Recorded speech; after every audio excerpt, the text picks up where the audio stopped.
in my life, I'm fairly successful, but success doesn't mean I'm proud of myself. Right. And you said something about that, and I went, oh my God, because the truth is for me is that I am successful. I'm not proud of myself. And there's a very fine line in those statements. I watched you on London Real with Brian Rose. It's fantastic. Your message is so powerful because it hits at the core. But a lot of times what I picked up, one of the ways you got through Buds and the Navy SEAL and things is you chose to make it harder, not easier. I mean, was that the way you got through a lot of times, with the boats and all that? You said, I want the hardest part of this job. I don't want the easiest. And I'll have to admit this, I always choose the easiest. And that's one of my big downfalls. Right. Well, for me, the reason why I did that is I realized that I wanted to also choose the easiest. And this is the mindset behind me. If I'm going to go through the hardest training, I want the hardest spot in the worst position in the hardest training in the world. Because what that does is, if my mindset is going to the hardest place, like in Hell Week, when you're carrying the boats, the toughest spot to be in is the number one spot. It's the heaviest part of the boat, and I never left that position, because the more your mind searches for a comfort, any kind of comfort, it will continue wanting to find more and more of it.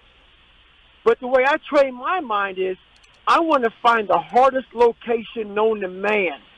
And then my mind continues to go that way versus the other way. Because once you start giving yourself a way out, oh, you know what, I'm going to run 5 miles today. I'm going to run 4 miles. For me, it's like, no, I'm going to go the opposite way. So my mind continued to get harder and harder and harder, because I knew the second I gave it a way out, it was going to take it. And I also wanted to choose the hardest way because it was my way of motivating people. So how I motivate people is I was a broke crew leader going through all my Hell Weeks.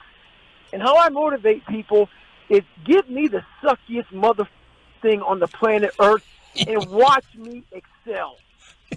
Watch me excel. I won't say a word to you, but when you see me broke down, up, legs broken, and I go back to the number one spot on that boat, and it's the heaviest thing known to man, you're going to look at me and say, Roger that. Let me follow this guy. So I do shit by example. I do the hardest shit so the people following me say, yeah, that's where I want to be, behind that mother right there. I tell you what, man, I am, I don't know what to say. I just thank you for saying what you're saying, because I need to hear it, So we're going to take a break, but when we come back, I was listening to your interview with Brian Rose on London Real, and you said a couple of things. One we talked about, you go to war with yourself, and I think we go to war with the weak part of ourselves. Inside all of us is what I call the wimp. I'm the wimp. I'm the victim. I can't do it. Oh, I'm good enough. But you also said something that just hit me between the eyes, is because, in my life, I'm fairly successful. But success doesn't mean I'm proud of myself. Right. And you said something about that, and I went, oh my God. Because the truth is for me is that I am successful. I'm not proud of myself. And there's a very fine line in those statements. So when we come back, but when you said that, I went, holy moly. It's the part that I'm not proud of, is where I go to war. Is that basically, that is such a profound statement. I'm not proud of myself. I'm very successful, but not proud of myself. Well, that's what I knew when I was younger.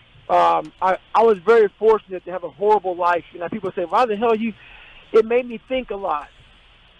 It made me visualize what true success was. I always thought growing up, man, if I had some money, if I had some women that loved me, whatever the may have been, I would be successful. But through the years, I started realizing that true success in life is being proud of yourself. And how I became proud of myself was conquering demons.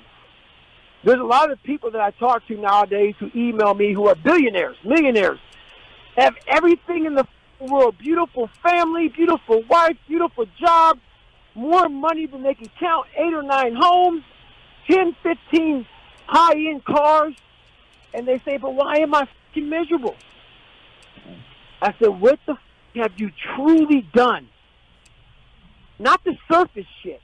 What have you done to really put yourself out on the edge and wake up every morning with the doubt of I might not make it?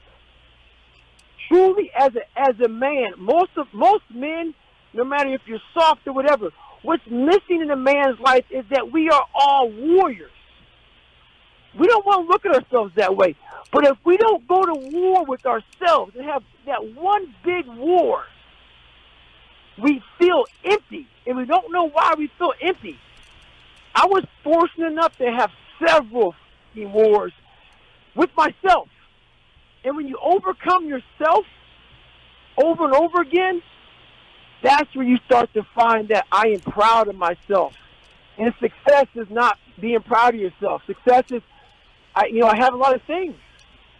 But being proud of yourself is really, it comes down to a war against yourself that no one else may even know about. But it's a war where you come out on the other end clean as a mother. But the whole time you're going through it, you're dirty as shit. And you're fighting, you're grinding, you're fighting, you're grinding. But you come out the other end saying, man, that was the biggest trophy I ever got in my entire life, but it doesn't sit on a fucking mantle. It sits in your brain. It sits in your mind. Every trophy I have, it's in my brain. I have none in my house. They all are in my mind, which is where that came from. I don't have a car. I don't own a house. I am a happy man because of all the trophies I have in my mind. And your heart.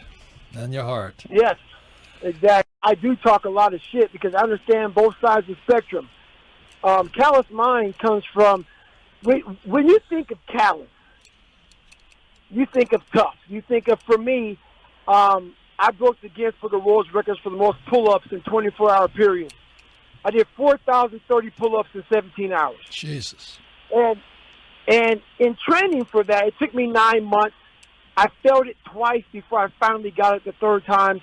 But I did 67,000 pull-ups in 9 months in preparation to break the record. Jesus. During that time frame, what happens is this. Your hands are the only contact point that you have while doing pull-ups.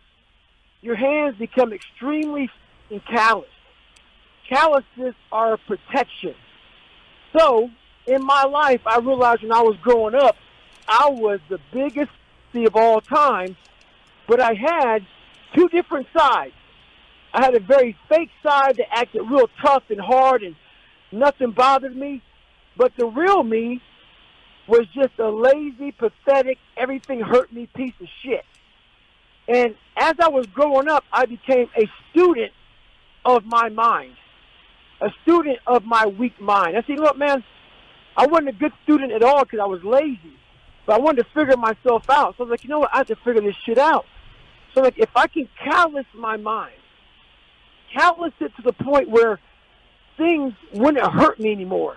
Like if someone called me and if I, whatever was going on in my life, my dad beating me, my mom not, my mom not being around, me having learning disabilities, me stuttering, whatever went on in life, I had to be the motherfucker that could take anything, that could carry any cross, 2 or 3 crosses, as many crosses. So I developed this callous mind, a man that can walk through a fire and not get burned, who can take words and not say 6 stones may break my bones. No, words hurt.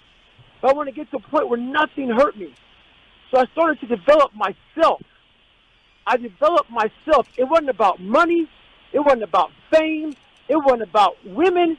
It was about I have to have so much pride in myself that nothing can hurt me. Can't hurt me. So basically what I did was I said, how am I going to do this? I'm going to have to literally start doing things I don't want to do and doing them to the best of my ability, because that's where I started gaining this mental edge. I started realizing life isn't about all this bullshit. Life is about one thing: being proud of the person you see in the mirror. And once that started happening, the mind started callousing. And the more the mind started callousing, the more people couldn't f with me anymore. And I became unstoppable mentally.